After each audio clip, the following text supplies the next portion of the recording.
have a feeling of doing something wrong inside your sessions, this is one of the reasons why, and not many people talk about this. Consider this. What if the tools that you are using is the wrong thing for you and your clients? For example, I am someone who is trained in a very popular methodology in hypnosis that I no longer use, but when I was using it and I was type A, I did everything by the book.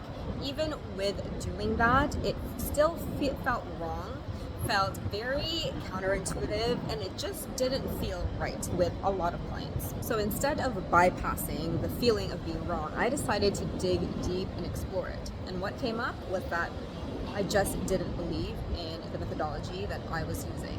And that was very hard to admit. When I honestly admitted that to myself, a huge sigh of relief and freedom came through.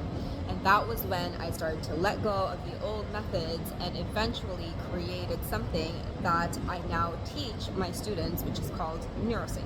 The main principle of this is that I believe that the clients have their own answers, and there is nothing that I can do as a practitioner that is better than what my client can do for themselves, because they've solved problems their whole life, they've healed themselves their whole life.